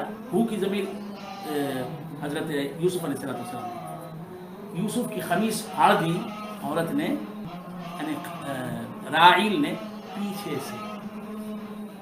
وَأَلْفَ يَا سَيِّدَهَا لَدَى الْبَابِ. کیا زبان ہے عربی. یہ الفاظ سنتے ہیں تو ایسا معلوم ہوتا ہے کانوں میں کوئی رس بول رہا ہے. زبان سے ادا کرتے تو ایسا معلوم ہوتا ہے کہ شہد گویا ہمارے منہ سے ٹپک رہا ہے. وَأَلْفَ يَا سَيِّدَهَا لَدَى الْبَابِ. اللہ اکبر، اللہ اکبر.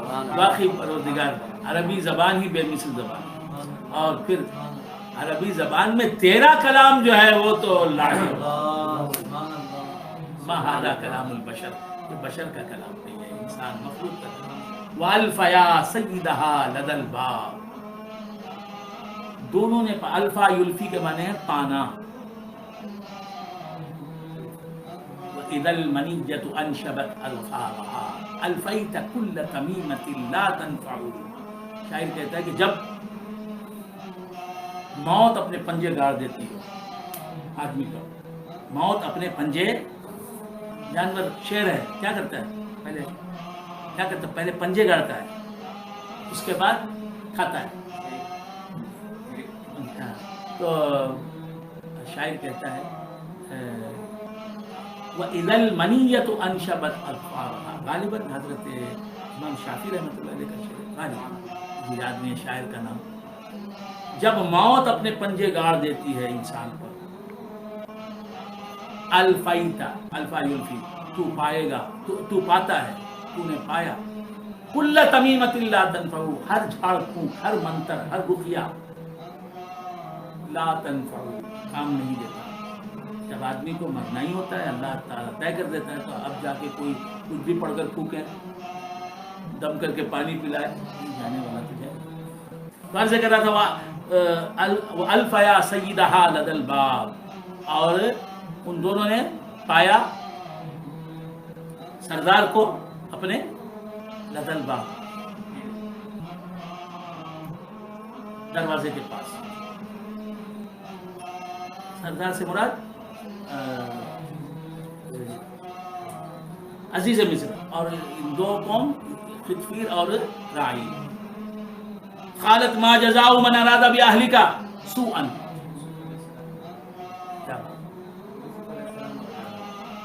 عزیز مصر تو دروازے پر تھا، ان دونوں نے پایا سے مراد حضرت یوسف علیہ السلام اور حضرت اور زلیخا۔ اب تو ان کے نام کے ساتھ حضرت کہنا چاہیے، اس وقت وہ حضرت نہیں تھی، صرف زلیخا تھی، اب تو ان کے نام کے ساتھ حضرت زلیخا کہنا چاہیے۔ تو کیا عرض کر رہا تھا؟ یوسف علیہ السلام اور زلیخا، انہوں نے اپنے سردار کو یعنی عزیز مصر کو پایا، لدى الباب، دروازے کے پاس۔ قالت، اب یہ دیکھیے غلطی کس کی ہے، یہ کیا کر رہی ہے؟ قالت، اس نے کہا، ما جزاء من اراد باهلك سوءا، اس نے کہا، کس نے کہا؟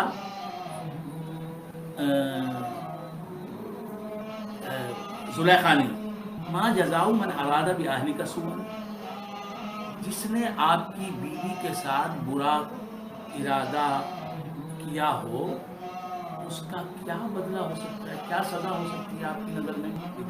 یوسف علیہ السلام اگر خود کرے اور کس پر ڈال دے؟ یوسف علیہ السلام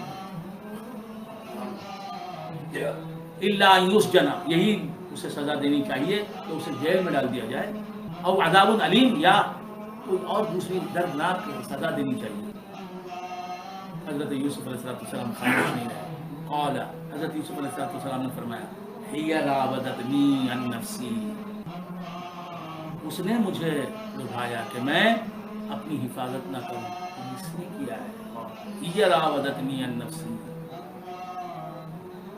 وشہید شاہ، اب کیا ہوا؟ عزیز مصر سے اس نے کہا کہ غلطی یوسف علیہ السلام کی، معاذ اللہ، خطفیر نے کہا، رائل نے کہا، حضرت یوسف علیہ السلام نے کہا کہ میرا قصور نہیں، اس نے مجھے اپنی طرف بلایا۔ اس وقت ایک گہوارے میں پلنے والا بچہ، گہوارہ ہمارے پاس کیا بولتے ہیں؟ گوارا، گوارا بولتے ہیں، وہ بھی اپنی مستعمل رکھتے ہیں۔ پالنا، جھولا، جھولے میں ایک بچہ تھا۔ یہ گفتگو ہو رہی ہے، عزیز مصر ادھر ہے، ادھر حضرت یوسف علیہ السلام ہے، زلیخا ہے۔ یہ اس وقت اس گھر میں ایک بچہ تھا، یہ ایک بچہ تھا، گہوارے میں تھا بچہ۔ اس بچے کو اللہ نے زبان دے دی، وہ گواہی دے رہا ہے۔ حالانکہ گواہی دینے کا واسطے جو ہے نا عاقل و بالغ ہونا ہے، یہ اللہ نے اس کی گواہی کو گواہی بنا دیا، تو اسے گواہی دینے کے قابل بنا دیا۔ اللہ فرماتا ہے وَشَهِدَ شَاهِدٌ مِّنْ أَهْلِهَا، سبحان اللہ، سبحان اللہ۔ زلیخا کے رشتہ داروں میں سے ایک بچہ جو زلیخا کے گھر میں تھا، اس نے گواہی دی، جھولے میں سے گواہی دے رہا ہے وہ بچہ۔ وہ بول رہا ہے فصیح و بلیغ زبان میں. سبحان اللہ بچہ بول رہا اللہ. ہے ان کان قمیصه قد من قبل فصدقت وهو من الكاذبین وان کان قمیصه قد من دبر فكذبت وهو من الصادقین. وہ بچہ بول رہا ہے. گہوارے میں کتنے سال کا بچہ ہوتا ہے؟ 5 سال کا. 5 سال کا چھوٹا سا بچہ بول رہا ہے. تو معلوم ہوا عمر کی وجہ سے بات نہیں کرتا. سبحان اللہ. اللہ جسے چاہے وہ بچپن نہیں بولے. سبحان اللہ. وَإِن كَانَ خَمِيصُهُ قُدَّ مِن دُبُرٍ. اگر اس کی خمیص، اس کا کرتا پیچھے سے، یعنی یوسف علیہ السلام کا کرتا پیچھے سے پھٹا ہوا ہے، پیچھے کی طرف پھٹا ہوا ہے، تو عورت جو ہے جھوٹی ہے. سبحان اللہ. تو الزام لگا رہی ہے یوسف پر، وہ جھوٹا ہے. وَهُوَ مِنَ الصَّادِقِينَ. یوسف جو کہہ رہے ہیں کہ میرا قصور نہیں، وہ سچوں میں. اگر یوسف کا کرتا پیچھے سے پھٹا ہے تو یوسف سچے، عورت جھوٹی. سبحان اللہ. وَإِن كَانَ خَمِيصُهُ قُدَّ مِن دُبُرٍ. اور اگر وَإِن كَانَ خَمِيصُهُ قُدَّ مِن دُبُرٍ. میں نے سنایا غلط. ان کان خمیصہ خد من خبل. کون بول رہا ہے؟ بچہ کیا بول رہا ہے؟ ان کان خمیصہ خد من خبل. اگر یوسف کا کرتا سامنے سے پھٹا ہے، اگر یوسف کا کرتا سامنے سے پھٹا ہے، فصدقت. عورت سچی ہے، عورت بے قصور ہے. وہو من الکاذبین. اور یوسف جھوٹے ہیں. وہ جو کہہ رہے ہیں کہ میرا قصور نہیں، یہ بات ان کی جھوٹی ہے. قصور یوسف کا ہے اگر کرتا یوسف کا سامنے سے پھٹا ہے. وَإِن كَانَ خَمِيصُهُ خُدَّ مِن دُبُرٍ. اگر یوسف کی خمیص، یوسف کا کرتا خُدَّ مِن دُبُر پیچھے سے پھٹا ہے، فَكَذَبَتْ. عورت جھوٹی ہے. وہ جو کہہ رہی ہے میں بے قصور ہوں، یوسف کی غلطی ہے، یہ غلط ہے، یہ جھوٹ ہے. وَهُوَ مِنَ الصَّادِقِينَ. یوسف سچوں میں سے ہیں. تو وہ جو کہہ رہے ہیں کہ میں بے قصور ہوں، عورت کا قصور ہے، اس بات میں یوسف سچے. فلما رأى قمیصہ. جب عزیز مصر نے دیکھا غور سے کہ یوسف کا کرتا، یوسف کی قمیص پیچھے سے پھٹی ہوئی ہے، رأى قمیصہ قد من دبر قال انہ من کیدکن. انہ من کیدکن. یہ تم عورتوں ہی کا مکر ہے، یہ تم عورتوں ہی کا چرتر ہے. کیا ہے؟ عورتوں ہی کا چرتر. سمجھتے ہیں چرتر؟ ہاں.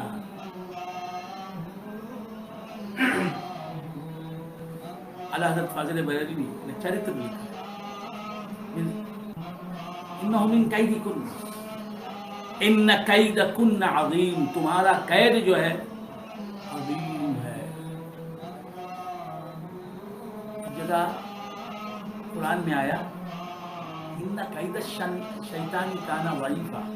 شیطان کا قید جو ہے وہ ضعیف ہے. اور یہاں فرمایا عورتوں کا قید جو ہے عظیم، بڑا ہے. تو عورتوں کا قید مکر جو ہے بہت بڑا ہوتا ہے. اللہ عورتوں کے قید سے بچائے. آمین. ان قیدکن عظیم. یقیناً تمہارا مکر جو ہے وہ یوسف عارض عن ھذا. اے یوسف منہ پھیر لے اس بات کا خیال مت کرو کہ جو ہو گیا چھوڑ دو، بھول گیا اسے. کون بول رہا ہے؟ عزیز مصر. واستغفری لذنبک. اور اے اپنی بیوی سے کہہ رہا ہے کہ اپنے گناہ کی معافی مانگو. انکی کنت من الخاطئین. یقیناً تیری ہی خطا ہے، غلطی تیری ہے. وقال نسوۃ فی المدینہ. کچھ عورتوں نے میں گوئیاں شروع کر دی، قصور شروع کر دی مصر میں. یہاں المدینہ سے مراد شہر کو بھی مدینہ کہتے ہیں. امراۃ العزیز تراود فتاها عن نفسی. امراۃ العزیز تراود فتاها عن نفسی. عزیز مصر کی بیوی دل لبھاتی ہے، مائل کرتی ہے، اپنی طرف مائل کرنے کی کوشش کرتی ہے اس لڑکے کو جو اسی کے گھر میں پلا ہے.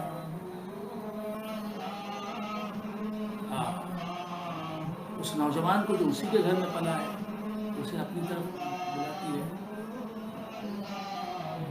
خد شغفها حبا. زلیخا کے دل میں، یہ عورتیں باتیں کر رہی ہیں مصر میں، زلیخا کے دل میں راسخ ہو گئی ہے، اس کی محبت مضبوط ہو گئی ہے. اس کی محبت، یوسف کی محبت.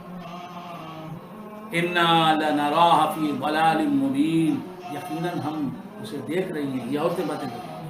یوسف کی محبت میں منفی ہو گئی، وہ جو ہے نا اپنے آپ سے غافل ہو گئی،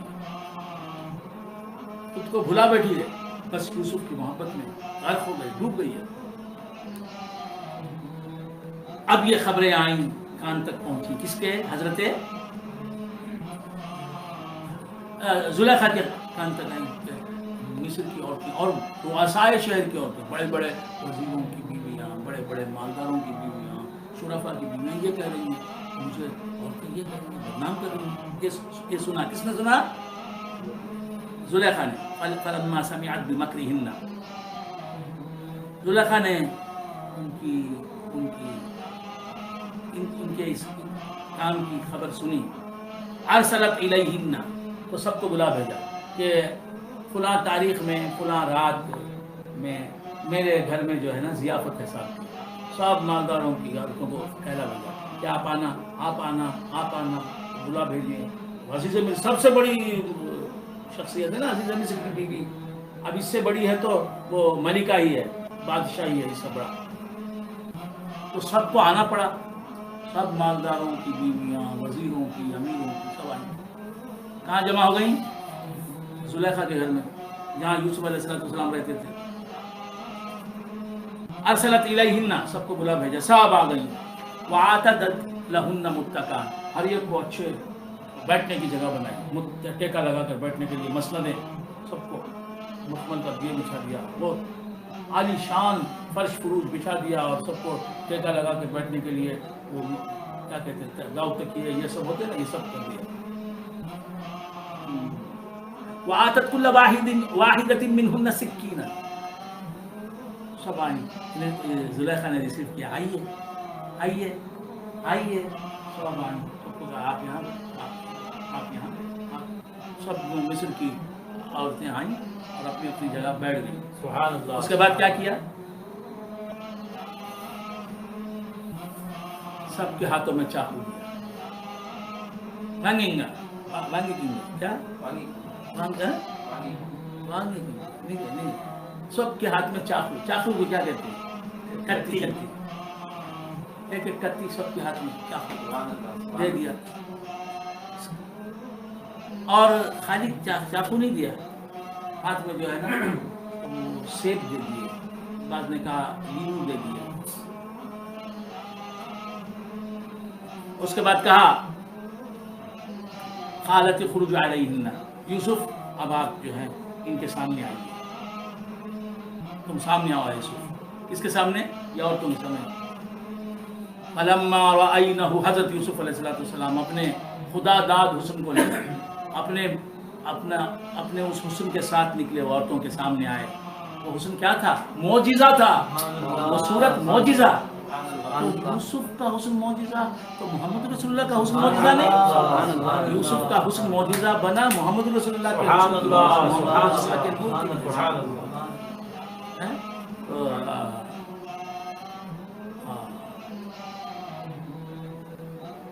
لا مکان ہے، مکان سے لا مکان تک. میں نے ایک نعت کہی، انشاءاللہ سناؤں گا آپ کو. ہے مکان سے لا مکان تک، نور مطلق کی ضیاء وہ. ہے مکان سے لا مکان تک، نور مطلق کی ضیاء وہ.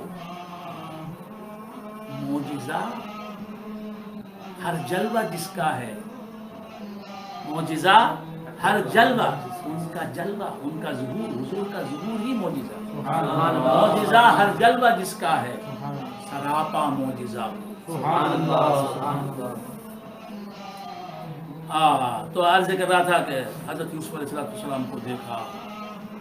فلما رأینہ، مصر کی عورتوں نے جب دیکھا، سبحان اللہ سبحان اللہ، اکبرنہ تو ان کی بڑائی بولنے لگی.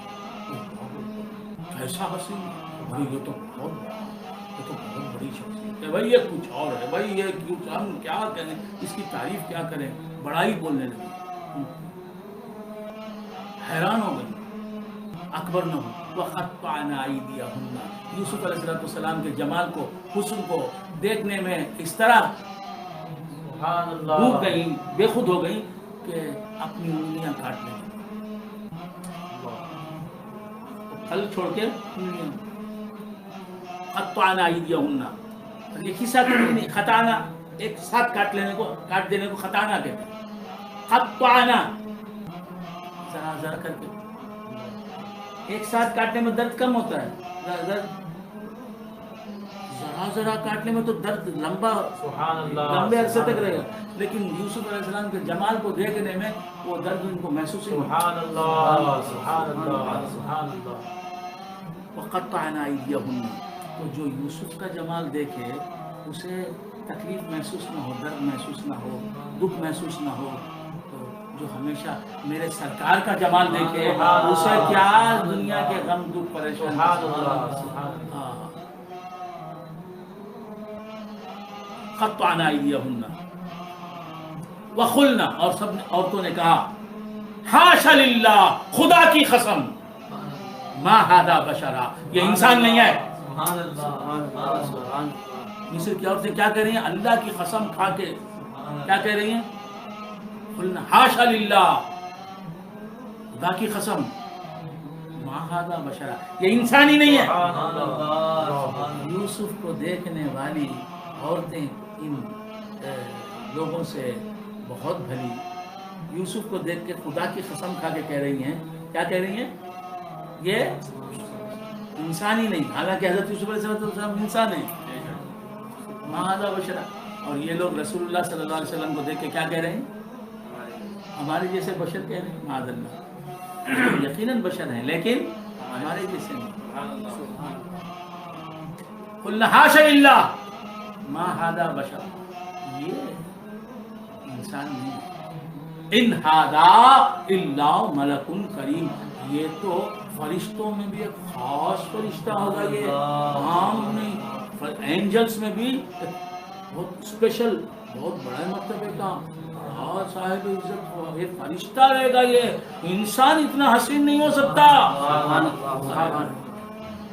قالت فذلکن الذی لمتننی فیہ، دیکھا اب کون بول رہی ہے؟ زلیخا بول رہی ہے زنان مصر سے، مصر کی عورتوں سے، تم نے مجھے ملامت کی نا، میں اس کی محبت میں گرفتار ہو گئی، اس بات کا تم نے مذاق اڑایا، تم نے میرے پیچھے برائی کی میری کہ میں اس لڑکے کی محبت میں گرفتار، اس نوجوان کی محبت میں گرفتار ہو گئی، مذاق اڑایا تم نے، دیکھو اس کی صورت کیسی ہے، میں اگر محبت میں گرفتار نہ ہوتی تو کیا کرتی؟ ایسے حسن کو کون نہیں چاہے گا، ایسے حسن کا کون دیوانہ نہیں بنے گا؟ کون بولتی ہے؟ لمتننی فی، اور سب عورتوں میں کہتی ہے، دیکھیے وَلَقَدْ رَاوَدتُّهُ عَن نَفْسِهِ، یقینی بات ہے، سچی بات سن لو کہ میں نے ہی اسے اپنی طرف بلایا، میں نے اسے اپنی طرف مائل کرنا چاہا، سبحان اللہ، فاستعصم، وہ پاک دامن تھا، میری ہی غلطی ہے۔ یہاں تک انشاءاللہ کل اس کے بعد کا واقعہ ہے، آپ سب حضرات اپنے ساتھیوں کو، دوستوں کو، عزیزوں کو اطلاع کر دیں، شاید میں سمجھتا ہوں کل ختم ہو جائے یہ واقعہ، تو باہر کر یہ سلسلہ جاری ہے، حضرت یوسف علیہ السلام کا واقعہ احسن القصص ہے، اور سلسلہ عامریہ کی خصوصیت ہے کہ سلسلہ عامریہ والے اسے جس طرح سمجھائیں گے، اس کی تفسیر کریں گے، عامری جو ہوگا مفسر وہ کرے گا تو کچھ الگ نرالے انداز سے کرے گا، معراج کا بیان اور سورہ یوسف کی تفسیر میرے والد کی خصوصی پہچان ہے۔ میں اللہ تبارک و تعالیٰ سے دعا کرتا ہوں کہ اللہ ہم نے جو کچھ سنا ہے اسے سمجھنے اور یاد رکھنے اور اس پر عمل کرنے کی توفیق عطا فرما۔ ہمارے ڈاکٹر سجاد ظہیر صاحب کو اللہ شفا کلی عطا فرما، اور اللہ انہیں اللہ میرے نسبتی برادر ڈاکٹر سجاد ظہیر صاحب رحیمی شاہ عامری چشتی قادری کو صحت کاملہ عطا فرما، صحت کاملہ عطا فرما، صحت کاملہ عطا فرما، غیبی طاقت عطا فرما، خوشیوں بھری زندگی عطا فرما، کامیاب دینی اور دنیاوی لحاظ سے کامیاب زندگی عطا فرما، ان کی عمر دراز فرما مولا، ان کی ہر آئی بلا کو ٹال دے۔ اور میرے بہت ہی قریبی عزیز جناب حجبی جمیل احمد، مولانا مولوی حجبی جمیل احمد المعروف بکوکب شاہ عامری چشتی قادری رحمۃ اللہ علیہ، یہ نام جو ہے میرے لیے بہت ہی محترم ہے، بہت ہی اہم ہے، بہت ہی پیارا نام ہے۔ مولانا مولوی حجبی جمیل احمد المعروف بکوکب شاہ عامری چشتی قادری رحمۃ اللہ علیہ میرے بہت ہی عزیز تھے۔ میں انہیں اپنا بڑا بھائی تو سمجھتا ہی ہوں، تو میرے بڑے بھائی سے زیادہ، میرا تو کوئی بڑا بھائی نہیں، اگر کوئی بڑا بھائی ہوتا، سگا بڑا بھائی ہوتا تو اس سے بھی زیادہ عزیز رکھتا میں جناب حجبی جمیل احمد کوکب شاہ عامری صاحب رحمۃ اللہ علیہ کو۔ کوکب شاہ عامری صاحب میرے بڑے بھائی سے زیادہ مجھے عزیز ہوتے، اگر میرا کوئی بڑا بھائی ہوتا تو میں ان کو اپنا بڑا بھائی سمجھتا رہا، آج بھی سمجھتا ہوں، بلکہ میں انہیں اپنے باپ کی طرح قابل احترام سمجھتا ہوں، میرے باپ کے بعد انہیں قابل احترام سمجھتا ہوں۔ میں نے کئی مرتبہ اپنی زندگی بھر کی تمام نیکیوں کا ثواب ان کو ایصال کیا ہے، اللہ تعالیٰ سے کہا ہے کہ مولا میں نے اب تک اپنی زندگی میں جو بھی نیکیاں کی ہیں اس کا ثواب جناب کوکب شاہ عامری چشتی قادری رحمۃ اللہ علیہ کو پہنچا دے، اور میں جب تک ہوں ان کو ہمیشہ یاد کرتا رہوں گا۔ سلسلہ عامریہ کا ایک اہم ستون کوکب شاہ عامری، سلسلہ عامریہ کا ایک اہم نام کوکب شاہ عامری، سلسلہ عامریہ کی تاریخ مولانا مولوی حجبی جمیل احمد المعروف بکوکب شاہ عامری چشتی قادری رحمۃ اللہ علیہ کے تذکرے کے بغیر مکمل نہیں ہو سکتی۔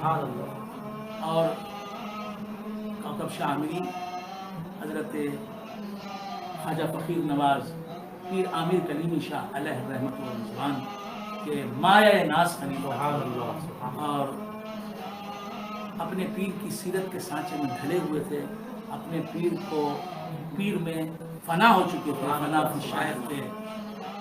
اللہ تبارک و تعالیٰ سے میری دعا ہے کہ اے اللہ میری آج تک کی جتنی بھی نیکیاں ہیں سب مولانا مولوی حجبی جمیل احمد کوکب شاہ عامری چشتی قادری رحمۃ اللہ علیہ کی بارگاہ میں پہنچا دے، اور آج کا جو ہم نے نیک کام کیا ہے اس کا ثواب بھی انہیں پہنچا دے۔ میں نے آج تک جو تفسیروں کا سلسلہ جاری رکھا ہے اس کا ثواب بھی ان کو پہنچا دے، ان کی قبر کو جنت کے باغوں میں کا ایک باغ بنا، انہیں سرکار مدینہ صلی اللہ تعالیٰ علیہ وآلہ وآلہ وسلم کا پڑوس عطا فرما، اور ان کی خدمات جلیلہ جو دینی لحاظ سے ہیں ان کا اپنی شان کے موافق اجر انہیں عطا فرما، اور ان کے فرزند جناب محمد فضل الرحمان جمیل، یہ بھی میرے خصوصی پیر بھائی ہیں، اہم ترین ساتھی ہیں، بہت پیارے دوست ہیں، میرے شاگرد ہیں، اور سلسلہ عامریہ کے اہم سپوت ہیں، اور ان کا نام سلسلہ عامریہ کی تاریخ میں سورج اور شان کی طرح چمکتا رہے گا۔ محمد فضل الرحمان جمیل یہ مولانا مولوی حجبی جمیل احمد المعروف کوکب شاہ عامری کے سب سے بڑے فرزند ہیں، اور سلسلہ کوکبیہ عامریہ کے سجادہ نشین ہیں۔ محمد فضل الرحمان جمیل المعروف بروح اللہ شاہ عامری چشتی قادری دامت برکاتہم العالیہ، اے اللہ ان کو صحت دے، عافیت دے، ان کے حلقہ احباب کو وسعت عطا فرما، ان سے سنیت کی خدمت کا کام بڑے پیمانے پر لے لے، ان سے تو راضی ہو جا، ان کی عمر و اقبال میں ترقی عطا فرما، اور جتنے بھی حضرات میری تقریر سن رہے ہیں ان سب کو خوش رکھ، شاد رکھ، آباد رکھ، ہر پہلو سے انہیں دونوں جہاں کی سعادت سنائے۔ مولا پاک مولا کریم میرے چچا پیر اسماعیل نوری، حضرت اسماعیل نوری، جنہیں ہم اسماعیل چچا پکارتے ہیں، اسماعیل نوری دامت برکاتہم العالیہ، جو میری نظر میں تو ولی ہیں، ہم نے کبھی خلاف شرع کو میرے دادا پیر نور المشائخ سرکار سیدنا سید نوری شاہ علیہ الرحمہ کہ وہ فرزند مانگی ہیں اور ان کے نقش قدم پر چل رہے ہیں۔ اے اللہ اسماعیل نوری جو کرشنا پیٹ چنئی کے رہنے والے ہیں، مولا انہیں صحت عطا فرما، عافیت عطا فرما، صحت عطا فرما، عافیت عطا فرما، انہیں صحت عطا فرما، عافیت عطا فرما، اور ان کا سایہ ہمارے سروں پر تادیر سلامت رکھ مولا۔ حسن مولا عامری جو ہیں مولا تبارک و تعالیٰ ان کو صحت عطا فرما، عافیت عطا فرما، ان کی عمر دراز فرما، بجاہ سیدنا مولانا غوث الثقلین، ہم سب کی عمر و اقبال میں ترقی، بجاہ سیدنا مولانا غوث الثقلین رضی اللہ تعالیٰ عنہ۔ سبحان ربک رب العزت عما یصفون۔